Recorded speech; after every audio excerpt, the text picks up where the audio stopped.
Pada 1939, Uni Soviet menetapkan Undang-Undang Wajib Militer Umum. Isinya sederhana, setiap pemuda usia tertentu wajib menjadi tentara. Pengecualian hanya diberikan bagi mereka yang cacat fisik atau bekerja di sektor industri vital. Bagi jutaan pemuda desa dan buruh kota, artinya satu, cepat atau lambat mereka akan dipanggil. Proses rekrutmen berlangsung keras. Aparat lokal datang ke desa dengan daftar nama. NKVD memastikan tidak ada yang menolak. Ada kasus di mana truk militer berhenti di alun-alun desa, aparat memanggil nama, lalu membawa pemuda naik tanpa banyak penjelasan. Jika ada yang mencoba bersembunyi, mereka dicari, ditangkap, bahkan dipaksa dengan ancaman hukuman. Propaganda resmi menggambarkan hal ini sebagai kebanggaan. Poster menampilkan prajurit muda dengan wajah tegas, seragam bersih, dan slogan patriotik. Membela tanah air sosialis adalah kehormatan tertinggi. Namun kesan di lapangan sering jauh berbeda. Banyak yang berangkat dengan kepala tertunduk, wajah muram, dan hanya membawa pakaian seadanya. Setelah resmi masuk dinas, kehidupan seorang prajurit tentara merah dimulai di barak. Barak-barak ini tersebar di seluruh Uni Soviet, dari wilayah Rusia bagian barat hingga Siberia. Kondisinya sederhana dan padat. Dalam satu ruangan, puluhan ranjang besi bertingkat dijajarkan rapat. Kasurnya tipis, bantal keras, dan selimut seadanya. Udara bercampur bau lembab, keringat, dan asap dapur. Bagi banyak pemuda desa, ini pertama kalinya mereka hidup bersama ratusan orang lain di bawah satu aturan tunggal. Ransum standar biasanya terdiri dari bubur gandum, kasya, sup encer, dan sepotong roti hitam. Pada hari-hari tertentu, tambahan berupa ikan asin atau daging kecil diberikan. Namun di masa mobilisasi besar, terutama tahun 1941, suplai sering menipis.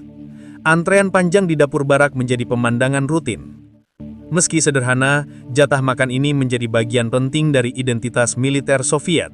Makan bersama, dengan porsi yang sama, menegaskan kesetaraan antar prajurit. Pelatihan fisik dimulai sejak pagi. Push up, lari, latihan baris berbaris, dan marching dengan beban penuh. Senjata utama yang diperkenalkan pertama kali adalah senapan Mosin Nagant, senjata bolt action yang sudah lama digunakan sejak zaman Tsar. Prajurit belajar membongkar pasang senapan, membersihkan laras, dan menembak sasaran pada jarak berbeda. Selain itu, ada latihan melempar granat, merayap di tanah berlumpur, serta simulasi serangan malam. Namun pelatihan militer hanya setengah dari keseharian. Separuh lainnya adalah indoktrinasi politik. Setiap unit memiliki komisaris politik yang bertugas memastikan prajurit loyal pada Partai Komunis. Sesi khusus diadakan secara rutin, berisi ceramah tentang ideologi Marxis-Leninis, bahaya kapitalisme dan ancaman fasisme. Diskusi formal digelar, meskipun pada praktiknya lebih menyerupai monolog satu arah. Surat dari rumah selalu melalui sensor militer. Kata-kata yang dianggap melemahkan semangat, mengkritik pemerintah, atau mengandung nada putus asa bisa dipotong atau bahkan ditahan. Bagi prajurit ini menciptakan perasaan terisolasi. Mereka jauh dari keluarga, dan bahkan komunikasi sederhana pun dikendalikan negara. Di balik semua tekanan itu, terbentuk juga pola solidaritas khas. Prajurit berasal dari berbagai latar belakang, Rusia, Ukraina, Asia Tengah, dan Kaukasus. Perbedaan bahasa dan logat sering menimbulkan salah paham. Namun dalam barak yang sempit dan latihan yang melelahkan, kebersamaan menjadi satu-satunya jalan untuk bertahan. Mereka saling berbagi roti kering, menukar sepatu, atau bercanda di sela jam istirahat. Rutinitas barak dengan disiplin keras, ransum sederhana, dan pengawasan politik yang ketat bertujuan mencetak prajurit yang seragam. Tubuh terlatih, pikiran disiplin, dan kesetiaan mutlak pada partai. Dengan cara inilah, pemuda desa atau buruh pabrik diubah menjadi bagian dari mesin militer Soviet, siap dikirim ke garis depan yang menanti mereka. Ketika invasi Jerman dimulai pada Juni 1941, jutaan prajurit Tentara Merah digerakkan ke garis depan. Bagi banyak orang yang baru selesai masa pelatihan, peralihan dari barak ke medan tempur berlangsung sangat cepat. Kekurangan peralatan segera terasa. Banyak unit bergerak tanpa cukup radio untuk komunikasi, kendaraan truk untuk logistik, bahkan sepatu yang layak. Sebagian besar artileri masih ditarik kuda. Tank modern seperti T-34 baru saja masuk produksi dan jumlahnya masih sedikit. Prajurit infanteri sering berjalan kaki berhari-hari hanya membawa senapan dan perbekalan minim. Disiplin lapangan sangat keras. Pada Juli 1942, Stalin mengeluarkan Order 227, dikenal dengan slogan "Tidak ada langkah mundur". Perintah ini melarang mundur tanpa izin. Di belakang pasukan tempur dibentuk detasemen pengadang dari NKVD. Tugas mereka adalah menembak tentara yang melarikan diri dari garis depan. Hukuman lain adalah penempatan di Batalion Hukuman Strafbat, unit yang dipaksa melakukan misi paling berbahaya seperti membersihkan ladang ranjau atau menyerang posisi musuh tanpa perlindungan. Kondisi parit jauh dari gambaran ideal propaganda. Prajurit tidur di tanah beku, sering basah kuyup oleh hujan atau salju. Kutu dan penyakit kulit menyebar cepat. Ransum tidak selalu sampai. Kadang mereka harus bertahan dengan roti basi atau kentang mentah yang ditemukan di desa sekitar. Air bersih pun terbatas, sehingga banyak yang meminum air parit atau salju cair. Di medan tempur, ketakutan datang dari dua arah. Di depan, pasukan Jerman dengan artileri dan tank yang lebih modern. Di belakang, ancaman ditembak kawan sendiri jika mencoba mundur. Situasi ini membuat banyak prajurit hidup dalam tekanan konstan. Meski begitu, ada elemen yang terus dijaga oleh komando, konsentrasi artileri. Sebelum serangan infanteri, ribuan meriam menembakkan salvo dalam waktu singkat. Suara gemuruh ini menjadi tanda dimulainya operasi besar. Prajurit tahu setelah dentuman berhenti, giliran mereka maju. Pada skala individu, kehidupan sehari-hari di garis depan adalah rutinitas bertahan, menggali parit lebih dalam, memperbaiki senjata dengan peralatan seadanya, dan menunggu perintah serangan. Setiap hari berarti resiko kehilangan kawan di sebelahnya, entah karena peluru musuh atau hukuman dari atasannya. Demikianlah garis depan bagi prajurit Tentara Merah, bukan hanya arena melawan Wehrmacht, itu juga ruang di mana mereka diuji oleh sistem disiplin internal yang keras, logistik yang rapuh, dan kondisi hidup yang minim. Bagi banyak orang, bertahan satu hari lagi sudah menjadi pencapaian.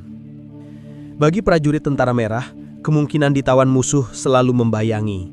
Pada fase awal Operasi Barbarossa, jutaan prajurit Soviet dikepung dan ditangkap. Dalam catatan Jerman, antara 1941 hingga 1942 saja, lebih dari 3 juta tentara Soviet jatuh ke tangan Wehrmacht. Kondisi tawanan sangat buruk. Banyak yang dikurung di lapangan terbuka tanpa tenda, dengan makanan minim, hanya roti atau sup encer sekali sehari. Penyakit, kelaparan, dan eksekusi massal menyebabkan angka kematian sangat tinggi. Diperkirakan sekitar setengah dari seluruh tawanan tentara Soviet meninggal di kamp Jerman. Namun, selamat dari kamp tidak otomatis berarti selamat dalam arti penuh. Saat perang berakhir, semua tawanan Soviet wajib melalui kamp filtrasi NKVD. Proses ini dirancang untuk menyaring siapa yang dianggap tetap setia dan siapa yang dicurigai berkhianat. Hasilnya beragam. Sebagian akhirnya dibebaskan atau dimobilisasi ulang. Sebagian kecil dijadikan tenaga kerja kembali di unit logistik. Tetapi ratusan ribu lainnya dicap kolaborator atau pengecut, lalu dikirim ke gulag. Bagi negara, tertawan berarti gagal. Stalin secara terbuka menyatakan bahwa tentara Soviet sejati tidak boleh ditawan. Konsekuensinya status eks-tawanan membawa stigma berat. Banyak yang sulit kembali bekerja, sulit dipercaya, bahkan dalam keluarga mereka sendiri mereka sering menghadapi tatapan curiga. Kisah seperti ini bukan pengecualian. Satu prajurit bisa berjuang sejak 1941, ditangkap saat pertempuran, selamat dari kelaparan kamp Jerman, lalu kembali pada 1945 hanya untuk dipindahkan ke Siberia. Dalam logika rezim, bertahan hidup di tangan musuh sama dengan bukti bahwa ia pernah berkolaborasi. Demikianlah menjadi tawanan bagi prajurit Tentara Merah berarti menghadapi dua kemungkinan: mati di kamp musuh atau selamat hanya untuk masuk sistem hukuman negaranya sendiri. Bagi mereka, garis depan tidak pernah berakhir, bahkan setelah perang selesai. Ketika perang berakhir pada 1945, Jutaan prajurit Tentara Merah mulai dipulangkan. Dalam catatan resmi, mereka dipandang sebagai pahlawan. Namun pengalaman di lapangan jauh lebih kompleks.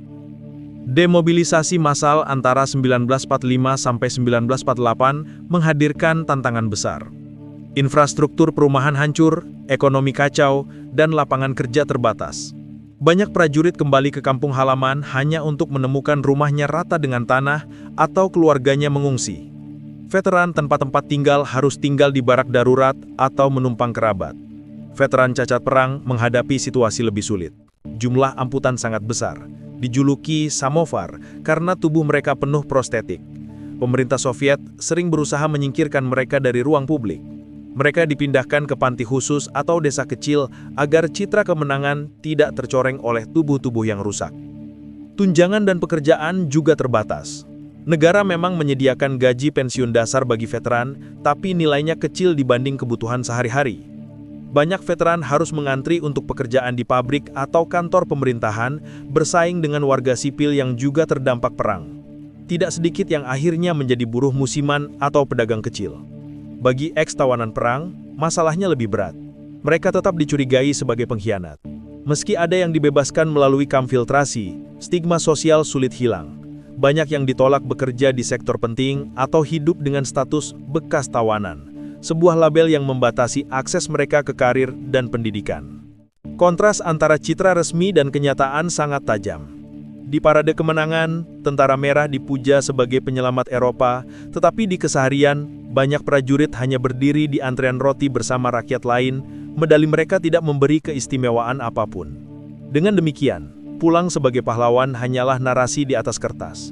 Bagi sebagian besar prajurit, kepulangan berarti menghadapi kelaparan, keterbatasan tempat tinggal, pekerjaan yang tidak pasti, dan bagi sebagian lagi, kecurigaan serta stigma yang menempel seumur hidup.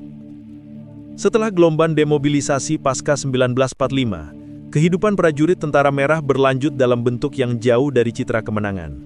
Mereka yang bertahan hidup dan mencapai usia tua menghadapi realitas baru, pensiun kecil, kesehatan buruk, dan stigma yang melekat. Sistem pensiun memang ada, tapi jumlahnya minim dibanding biaya hidup di kota Soviet pasca perang. Banyak veteran harus mencari pekerjaan tambahan, sementara tubuh mereka sudah lemah akibat luka atau amputasi. Negara menjanjikan prioritas kerja, namun dalam praktiknya, antrean panjang di pabrik dan kantor tetap menjadi penghalang. Trauma fisik dan mental adalah warisan lain. Amputasi, luka tembak, atau penyakit dari tahun-tahun di garis depan membuat banyak veteran tidak bisa bekerja penuh. Alkoholisme merebak sebagai cara melupakan pengalaman perang. Pada tahun 1950-an hingga 1960-an, fenomena ini begitu umum sehingga menjadi stereotip veteran perang di masyarakat Soviet. Pengakuan resmi datang terlambat. Baru pada 1965, tepat 20 tahun setelah kemenangan, pemerintah Soviet menjadikan veteran perang patriotik raya sebagai kelompok yang diperingati secara nasional. Parade, medali tambahan, dan tunjangan simbolis diberikan. Namun bagi banyak veteran, pengakuan itu datang setelah masa muda mereka habis dalam kesulitan. Bagi eks-tawanan atau yang pernah menyentuh gulag, hidup pensiun lebih berat lagi. Status mereka tidak hilang begitu saja. Catatan resmi tetap menempel, mempengaruhi akses ke pekerjaan dan pendidikan anak-anak mereka. Meski sebagian akhirnya direhabilitasi pada era Khrushchev, stigma sosial bertahan jauh lebih lama.